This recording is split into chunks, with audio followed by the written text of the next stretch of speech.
Hello and welcome to the third English Today Business DVD. In this DVD, you can watch another 4 episodes of our story, On the Job, followed by the business skills section, Win-Win Language. We'll then look at the following topics: note-taking and report writing, Different levels of formality, the various grammatical forms we use to talk about the future. and the writing styles used in email communications. Have fun and enjoy your viewing.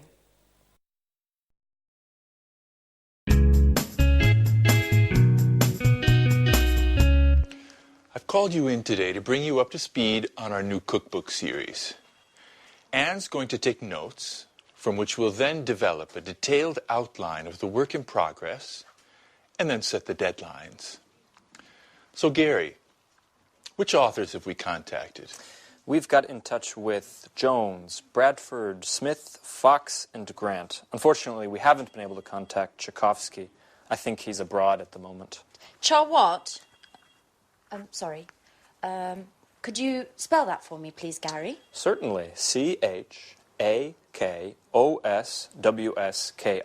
He's one of our Russian collaborators. Couldn't we get in touch with Parker in his place? What do you think? He's worked with us in the past. It's a good idea. Unfortunately, I haven't got his number. I think I have it in my old appointment book. Let me just make a note of that so I don't forget. What's the news on the contribution so far? Have the authors started sending in material? Yes, and I've already begun editing the first batch. Excellent, Anne. You'll also have to take care of researching the images. When you've got those, you can send them along to the graphics department for page insertion. Let's move on to the typography. Rachel, have you seen the first batch of proofs we got from Montex today? Yes, Mr. Stevens. Great work, I must say. It seems to me that they've done an excellent job. Good. So it looks like we can trust them with this edition. Let's get a bid in immediately. Take note of that, Rachel. Yes, Mr. Stevens. I'll call them as soon as we finish this meeting. One last thing. We haven't found a title for this series. Do you have any ideas? Come on. Use your imagination. I want something original, something catchy. Nothing? Okay, then that's your first task. Do some brainstorming to come up with some ideas, and then we'll go through them together. Why the long faces? There's nothing to worry about. You're a great team. I'm sure you'll think of something interesting. Okay?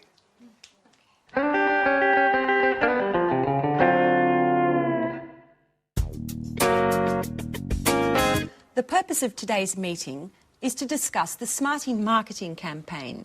Does anyone have any suggestions?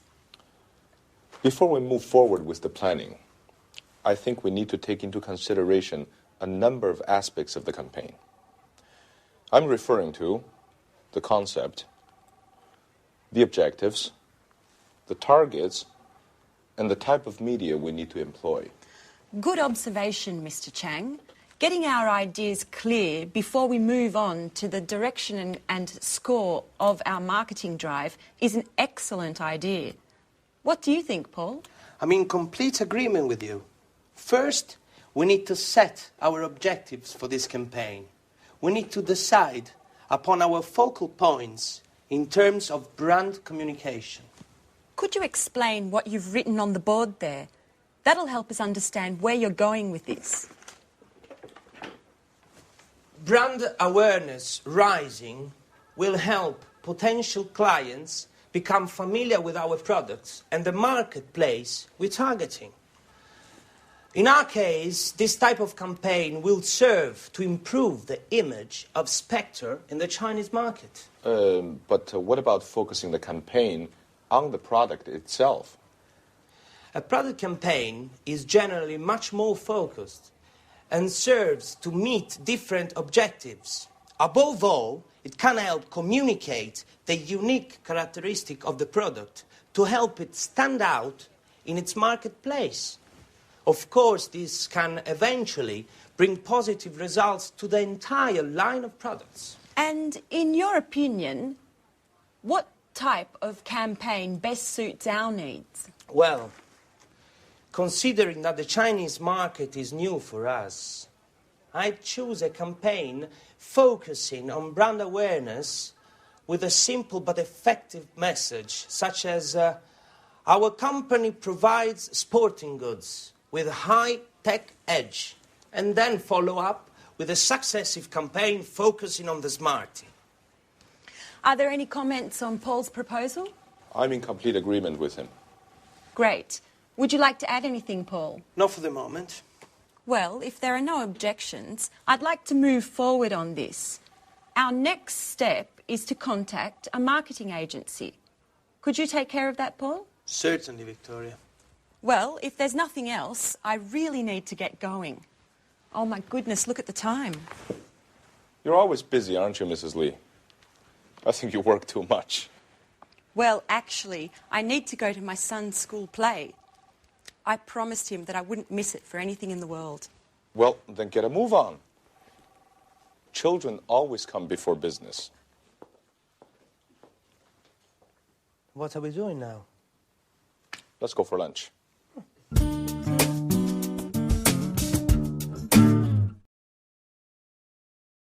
Good. So there you saw two different meetings. And now let's talk about report writing after meetings, because it is important. You have to keep a record of things that happen in meetings. But it's not easy, and people are usually very bored with writing reports. So I want to try and give you a few tips of how to improve your report writing. So let's use the screen. Now, obviously, the first thing is you have to identify the speakers, know exactly who is in the meeting and what their position or job is. Now, the second thing is to write brief summaries of the main points. Now, it's important to keep these brief.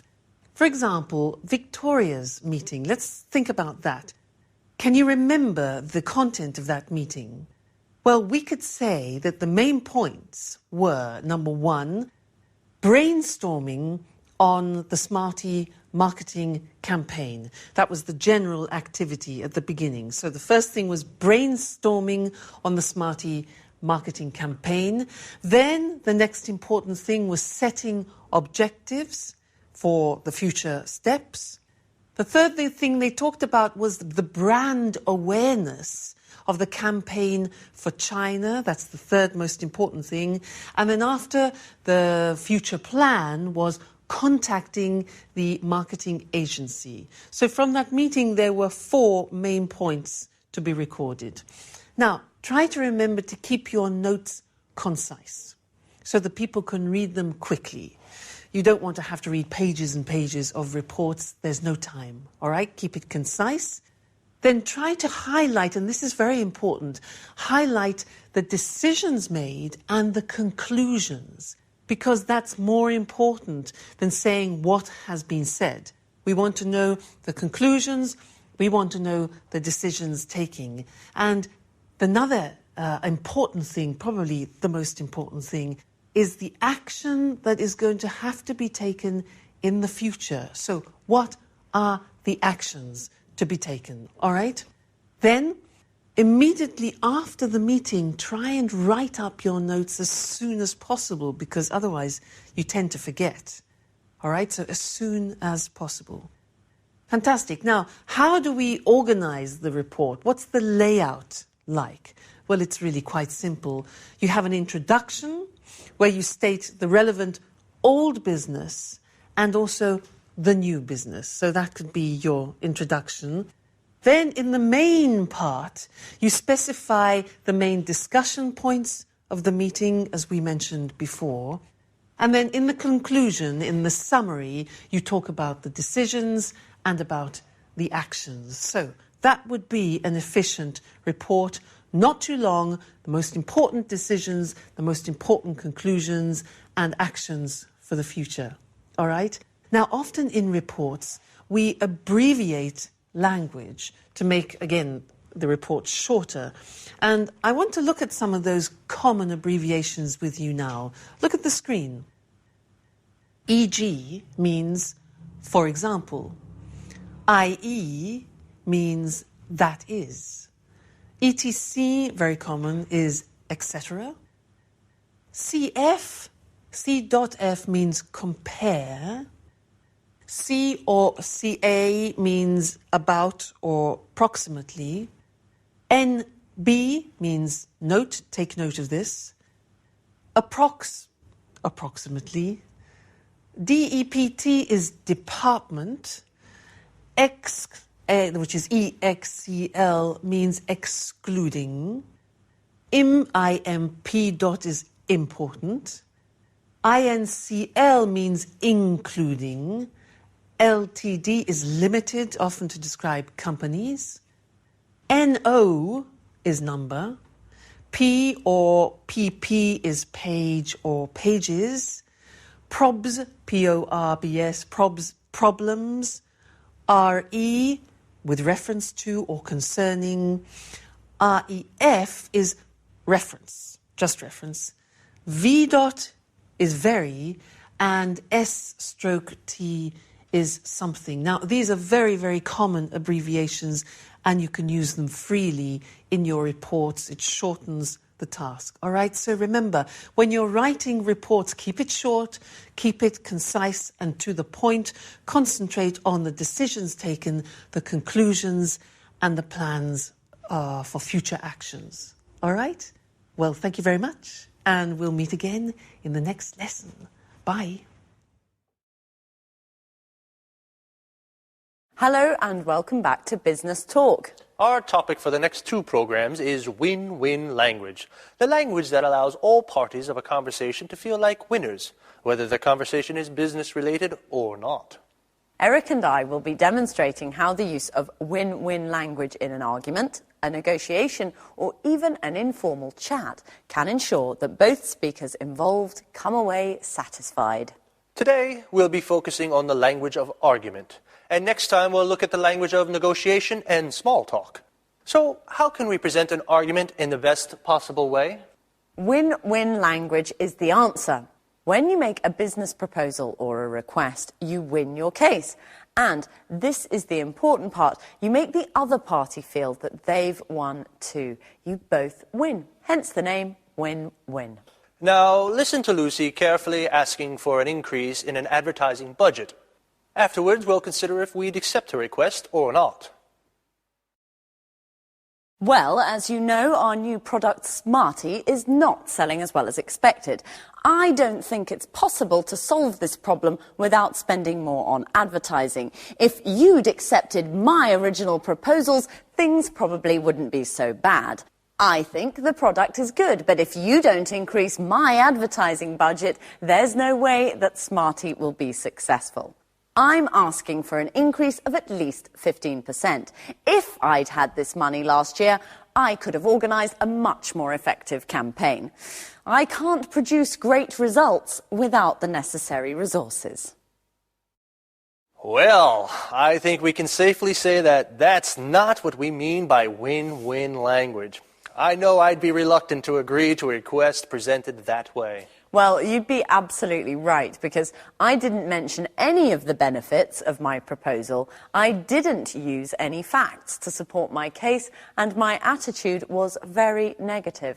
I said what I didn't want, rather than what I did want. Okay.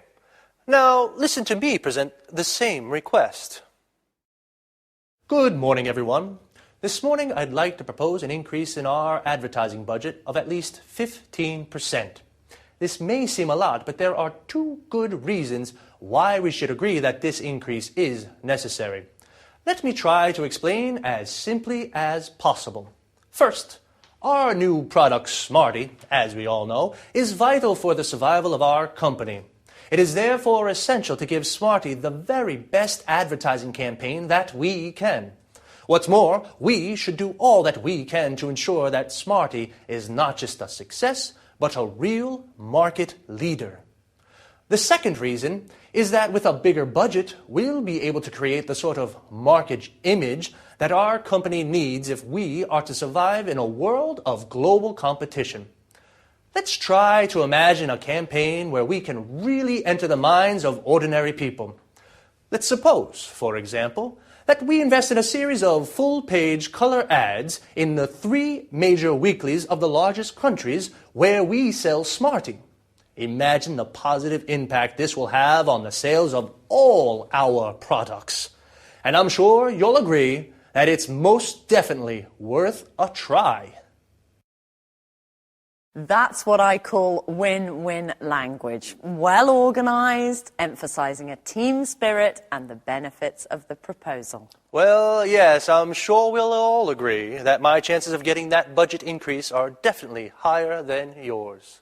Well, that's all from us for now, so see you soon. Bye-bye. Now, let's take a closer look at exactly why my request was more convincing than Lucy's. Well, if we consider the 3 fundamental points that are the basis of all communication strategies, simplicity, organization, and language, and look back at our presentations, we can clearly see that Lucy hadn't organized what she wanted to say. She didn't mark each point clearly, and she created a barrier between herself and her listeners with her repeated use of I and you. Here are just a few examples from Lucy's request. I don't think it's possible. If you'd accepted my original proposals, if you don't increase my advertising budget, there is no way that I'm asking for, I can't produce great results without. Remember, team spirit? Well, it's very important in win-win language, because if you and the person you're speaking to are on different teams, it means there will be a winner and a loser. And a loser could be you. Notice also how Lucy's attitude and language are very negative. If we look at my budget increase request, we'll see a very different approach. First of all, I presented my case in a logical way. People react positively to ideas that are well organized. I marked each point clearly with opening sentences like, "Let me try to explain. First, it is therefore essential to, what's more, we should. The second reason is that we will be able to. Let's try to imagine a campaign where we can. Let's suppose, for example, that we invest in." These opening structures are very useful. They organize your presentation logically and therefore make it clear and simple to understand. Notice, too, how the use of we and are make a huge difference. It puts the speaker and the listener in the same team and makes it possible for both to be winners. As well as organization, simplicity, and language, here are a few argument strategies to help you win your case. Present your proposal in a logical way. Emphasize the benefits of your proposal. Choose 2 or 3 strong arguments. Too many reasons can weaken your case. Be positive. Say what you want, not what you don't want. Use facts and figures to support your request.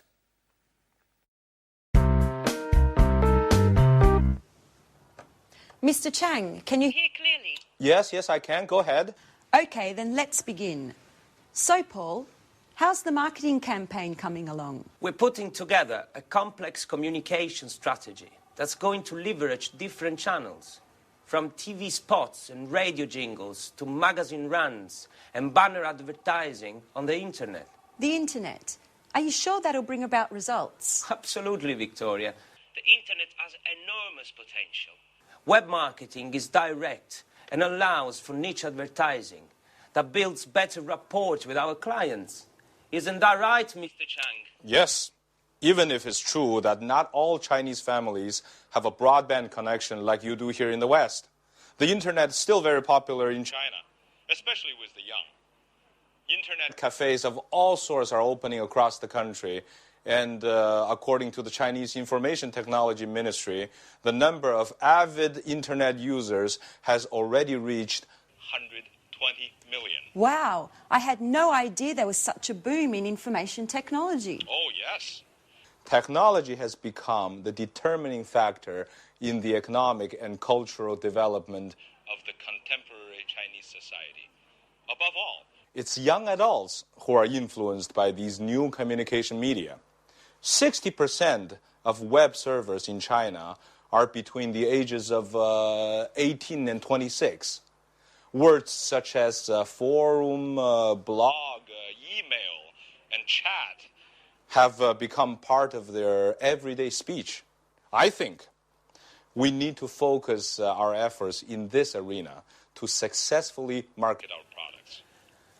As a matter of fact, not only am I working to develop a graphically attractive site with plenty of content, but I am also contacting major internet portals to post animated banners.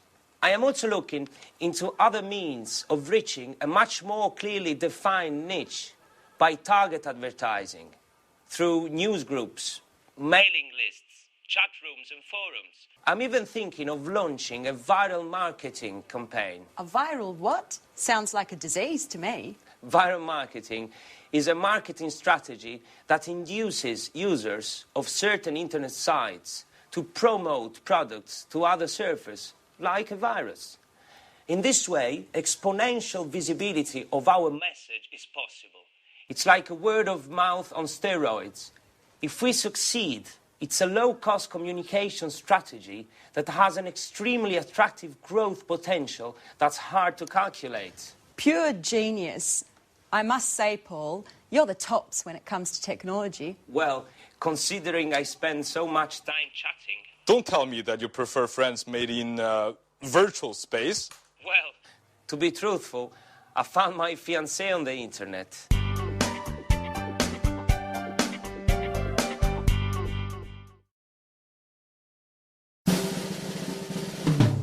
Gary, did you get that email problem fixed? Yes, I did. I set up a new account for you. You only have to create a new username and password. How do I do that? I'm hopeless with computers. I know you are. In fact, by now I've lost all hope with you. But you really do need to try to learn. I mean, email and internet are indispensable in this day and age. I know, Gary. You don't ever get tired of repeating that. I must admit, I'm a Luddite. How I miss the days when you wrote letters by hand and visited the library to do research. Everything's changed now. I think I've done well to learn to send and receive emails. Speaking of emails, I noticed what you were writing to the authors, and if you'll permit me, Rachel, your emails are much too stuffy and formal. They don't fit in at all with internet jargon. What are you saying? I'll give you an example. When you start off an email, you use, "We'd like to inform you that." It's quite old-fashioned, you know? It's better to write, "Did you know that?" Or another example. When you need to make an excuse, you begin, "We regret to inform you that." It's much better to use something like, "Unfortunately, we can't." It's less formal, but at the same time, more professional. Email needs to be kept simple and to the point. Use abbreviations as often as possible and keep phrases short. If you're writing to someone you know well, you can even add an emoticon. It's always a pleasure to get one. An emoticon? What the devil is that? You're so old school, Rachel. Emoticons are those little faces that you can make using keyboard characters that show how you're feeling at the time. Okay, Professor. I'll try to simplify and use a more colloquial tone when writing. Perhaps I'll even put in a smiley. It's not difficult. You'll see. Just let the magic of the internet transport you. But remember to use netiquette. You're talking like a computer manual. What is netiquette? It's good manners on the internet. It's the rules of the road, of the network. Rachel. You really do need to get some practice, don't you? I've got an idea. Why don't you let me sign you up for a forum? That way you can learn the rules of the road and the lingo as you surf. Speaking of which, do you like music? Huh? Music? Yes, very much so. Great. Then I'll add podcasting sites to your favorites. So you can download podcasts and maybe even burn them to disk. And Stop, Gary. Oh, you're driving me crazy. I don't understand a word. Besides email, I have no desire to learn any of it. None of it. Do you understand?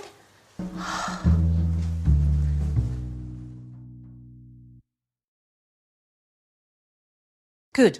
Now, before talking about email writing, I want to talk about another concept which we've already looked at before. It's when we use formal and informal language in English, because often you have to choose, and it depends on certain factors in the conversation. So let's look at the screen now to help us with that. Now, one of the first important things to remember when you're choosing either formal or informal language is the function. What do I mean by that? What I mean is, what is the purpose of the conversation? Because if you are asking your boss for a favor, now that's quite a tricky situation, so you need formal language. But if you are asking a colleague or a friend for help or assistance, then that's a more informal situation, so you need informal language, okay? That's the first thing, the function. And then also the domain. That means, what is my position in the conversation? What is my role? What are my rights and responsibilities? Because again, if I am speaking to my boss, then my language will tend to be more formal. If I'm speaking to a subordinate, that my language will then tend to be more informal.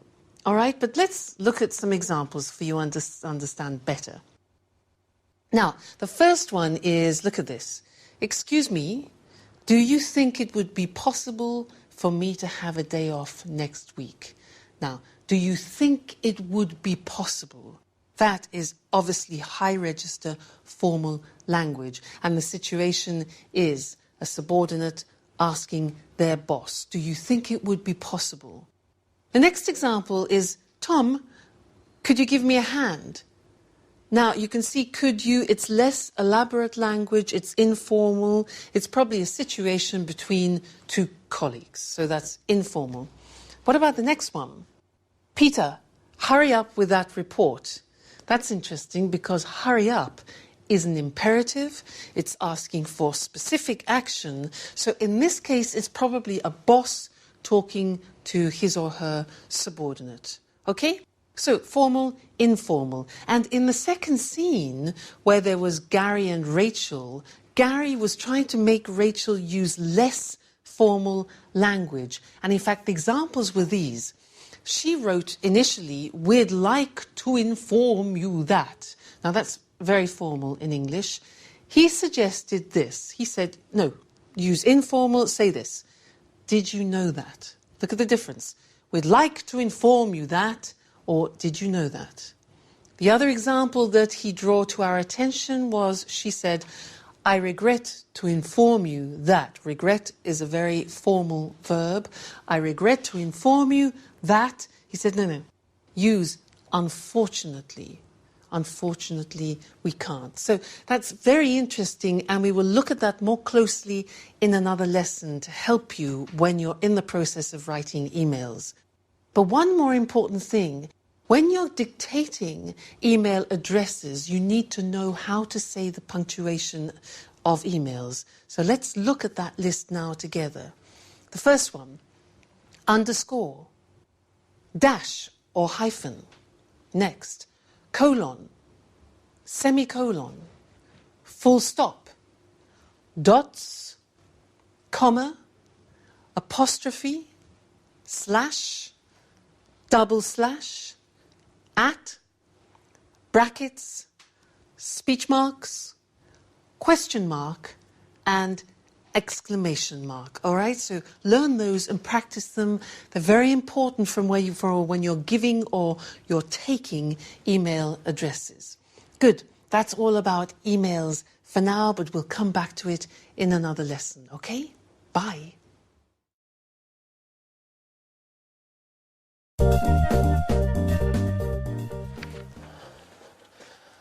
Hi, Victoria. Hi, Paul. Paul, what's the matter? You look awful. What? Haven't you heard? You know I've been away for 4 days. My boy was sick and the babysitter went to visit her mum. Did something happen while I was away? Only a disaster, Victoria. Total disaster. You're frightening me, Paul. Just calm down and tell me what's happened. Spectre has been bought by a Japanese multinational. Mrs. Frost has been fired. And Mr. Chang has been transferred to Atlanta, where he'll be in charge of a men's clothing department. What? Come on, Paul, you've got to be joking. I'm afraid not, Victoria. And there's more. You've been taken off the project. You're no longer in charge of the Smarty project. The headquarters have called in a marketing manager from Harvard. You'll be her assistant. And I don't envy your position at all. I spoke to her on the phone earlier, and she didn't seem to be friendly, to say the least. You know the type, Mr. Know-it-all. As a matter of fact, she's just sent this fax with her analysis of the sporting goods market and with a few of her tactics. The fax is entitled, "Study this thoroughly before my arrival." Oh, my God, but why? Things weren't perfect. Spectre was having trouble, certainly, but they were indicative of a crisis that is being felt throughout the sector. In fact, that's why we launched the Smarty campaign targeting the Chinese market. We were trying to create some momentum, new opportunities. Things weren't going badly.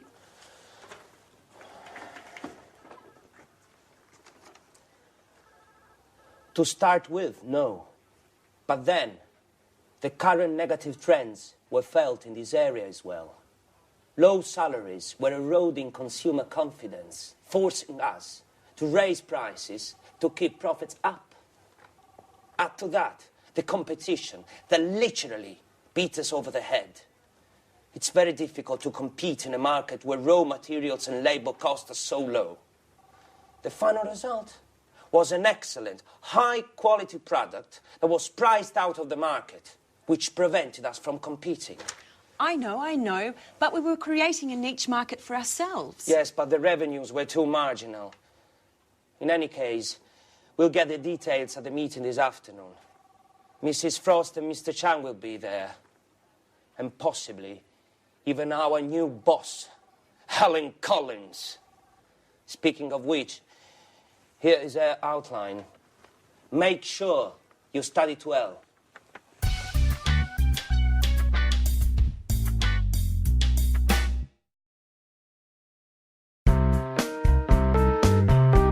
As you know, we're dealing with a very difficult situation at the moment. On the one hand, our revenues are sinking due to price battles with our competition and the fact that consumer demand continues to decrease. On the other hand, our internal costs continue to rise. The result is a significant fall in profits, which has forced us to sell out to a Japanese multinational. It's not a pretty picture. Couldn't we have considered corporate overhaul? Anything would have been better than this drastic solution. Improving company efficiency calls for massive investments that we are just not in a position to make. And with our books in the red, we couldn't move forward with these investments, not to mention the personnel cuts we would have had to endure.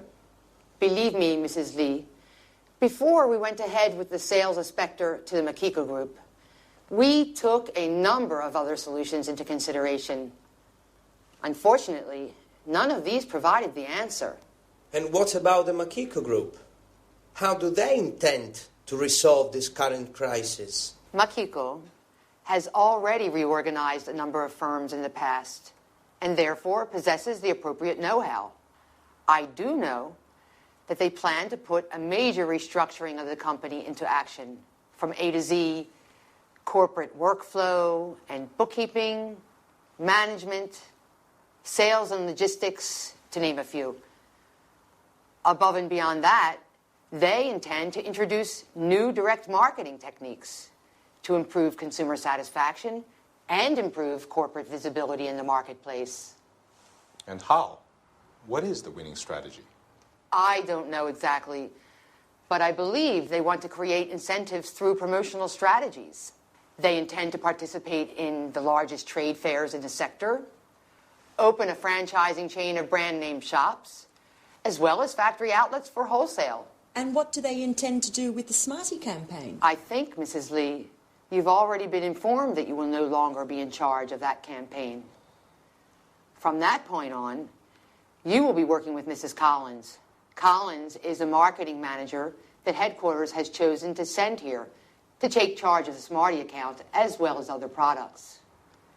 As you know, after the initial sales success of Smarty on the Chinese market, sales fell well below our expectations. As far as I know, Mrs. Collins intends to analyze exactly what went wrong and then relaunch the campaign using traditional market techniques. And these will include market research, telephone surveys, bots, etc. In any case, she will soon be here to explain everything in more detail. She should be arriving any moment, actually. Oh, she is. May I introduce Mrs. Collins, the new marketing manager for Spectre? Mrs. Collins, this is yours. Let's not waste time with these introductions. We've got plenty of time for that later. I'd like to get down to brass tacks now. Have you all studied my outline?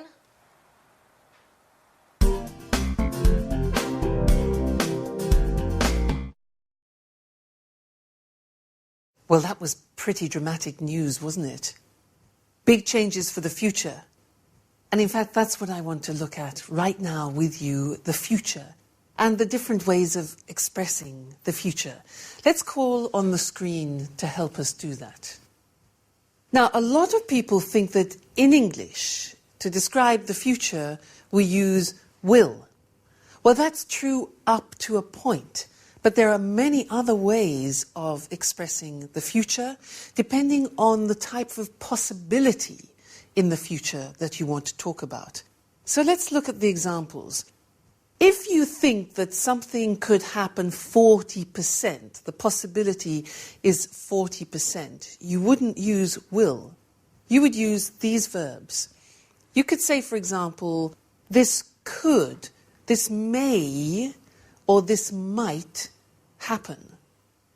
Or this could, may, might not, the negative, create a problem. You see, these verbs here, could, may, and might, express 40% possibility of something happening in the future. Okay? Let's increase the possibility to 80%, and we need to change the verb. So the example would be, this shouldn't create a problem. So should expresses more 80% of possibility. Now there's another very interesting way of expressing this 80% of possibility. Maybe you don't know it. It's this. This is likely to create a problem. Now likely means probable. So this is likely to create a problem. The verb to be plus likely. Now if it's the negative form, we would say this is unlikely to create a problem. All right? Important, you'll hear it a lot describing future possibility. Then if you want to make a very strong prediction for the future, so we're talking about 100% possibility, that's when we use will, because we relate it to a strong prediction. And the examples are, this will create a problem. The negative would be, no, this won't particularly create a problem. Okay, this will and this won't create a problem. And in fact, in the video episode that we heard, the example that Paul said was, you'll be working with Mrs. Frost. That's what he said to Victoria. You'll be working with Mrs. Frost because that's a strong prediction. All right, so that's interesting. Different ways of expressing future possibility. Could, may, might, 40%, should, likely, unlikely to, 80%, and then will for 100% prediction. Okay? So, that's all we have to say for the time being on the future. Remember, different ways of expressing the future. Okay, that's the end of this lesson, and I look forward to seeing you again in the next one. Bye.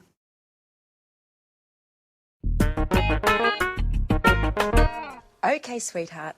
And remember, do all your homework, and then you can watch those cartoons you like so much on TV. I better get going then. Okay, bye. You do know, don't you, Mrs. Lee, that personal calls are not allowed during working hours? It was just a short call, Mrs. Collins. I was just checking in on my son. Don't you have any children? I do not. I don't care for children. Now let's get back to work. We've already wasted too much time with the small talk. Mrs. Lee, from now on, you'll be in charge of all the email correspondence we receive from our website. Keep in mind that I expect satisfactory replies. Specifically, do not try to argue with anyone. Just come up with results. Invent something. We have to win our customers' trust. They have to know we can satisfy any desire they may have, even if we can't. But, Mrs. Collins, I've never been responsible for responding to clients' emails. Our personnel in customer service usually take care of that. I don't care how things were done in the past. Today we're off to a new start, and you'll take care of the tasks that I assign you. Have I made myself perfectly clear? I do not like to be challenged. Oh, by the way, Mrs. Lee, speaking of email, you'll soon be receiving your work schedule for next week. Goodbye.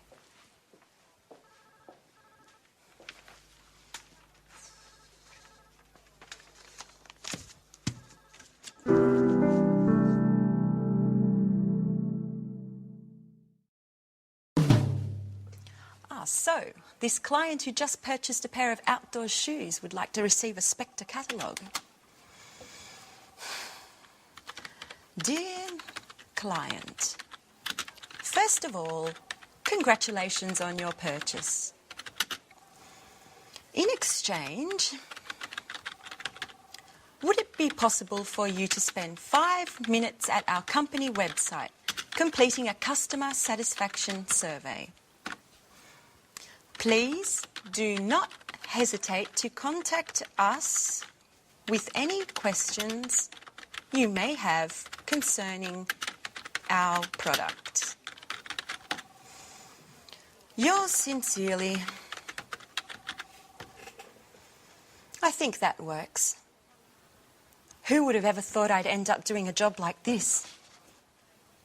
Now that that spiteful woman has arrived to order me around, I'm tempted to give it all up.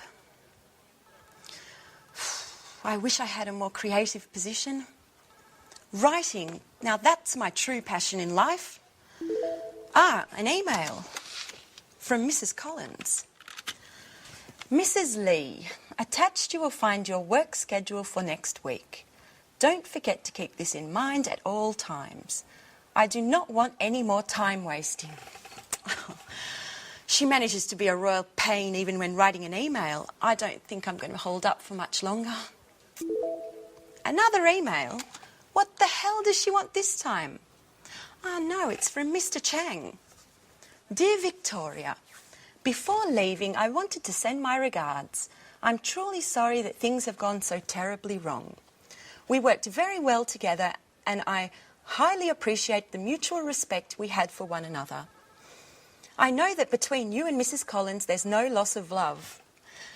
You'll have to believe me when I say that I find her highly unlikable as well. Stiff upper lip. You're an asset to this company, and I'm sure you'll do very well.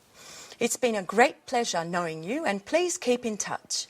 Let me give you one last piece of advice. In China, when we are sad or angry, we have a way of relaxing which always works. We close our eyes and have a good laugh. Try it and you'll see that it works. Mr. Chang, I'm going to miss you. He really was a nice person to have around. Let's try his method.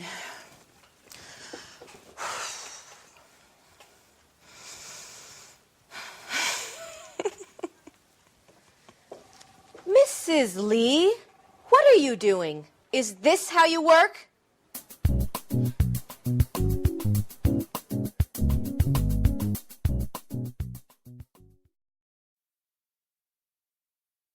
Emails, emails, emails. And that's what we're going to talk about now.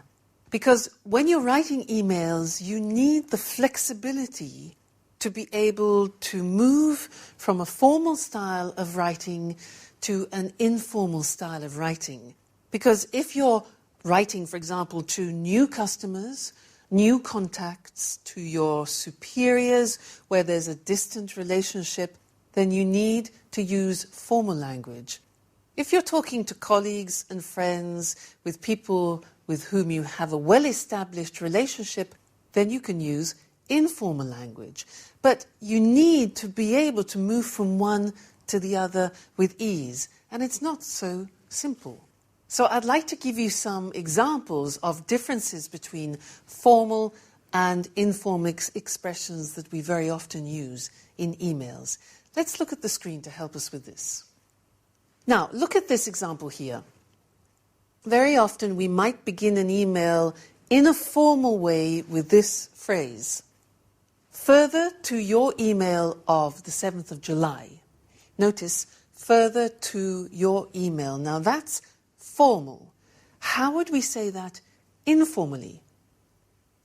Well, we would just write your email of. R-E. Your email of. That's the informal way. Now, you try and guess every time the informal way. I will give you the formal way, okay? I apologize for not answering, but... You see, that's very formal. I apologize for not answering the gerund, but... What's the way of saying that in an informal situation?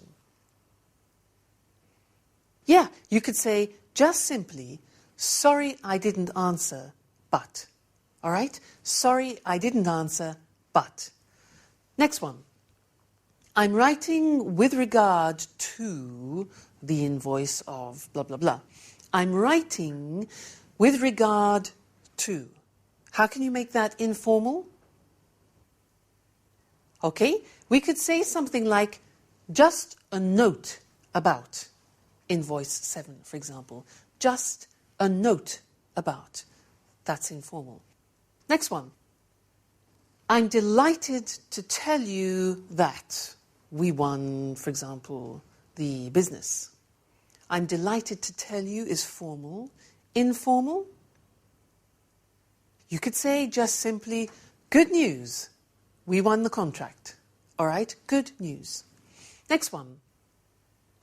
Again, very, very formal. I regret to inform you that we... I regret to inform you that.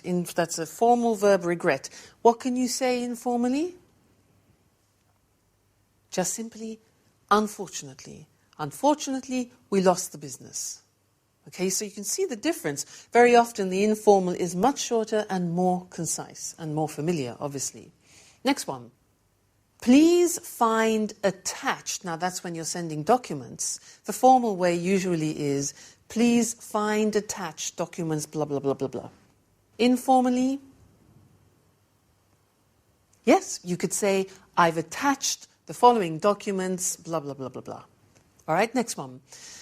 I'd be grateful if you could. Now, here are 3 typically formal expressions that we use very often in emails. Listen to these. I'd be grateful if you could. I wonder if you could. I wonder means it's a thinking process. Do you think you could? Now, English is full of very polite language, and that's an example. How can you make those less formal? Yeah, simply by saying, please could you, or please can you, right? Next one. Do not hesitate to contact me should you need any further information. Now that is a classic phrase that we use in emails. Do not hesitate to contact me should you need any further information. It's formal. How do you make it informal? Well, we could say, let me know if you need anything else. Quite simply, let me know if you need anything else. All right? Next one. At the end, often, of emails, you could say, I'll inform you on any developments. I'll inform you on any developments. Let's make that informal. We can say, I'll keep you posted. I'll keep you posted, which is an unusual expression. To keep someone posted, you need to learn it by heart, okay? And the last one, again, is a classic phrase. I'm looking forward to seeing you soon. I'm looking forward to seeing you soon. Informally could be just, see you soon, best wishes. All right? Good. So I hope that helps you be able to expand your repertoire of formal and informal language, because it's important for you to give the right impression when you're writing. Good. So that's all for now about emails, and see you again in the next lesson. Bye.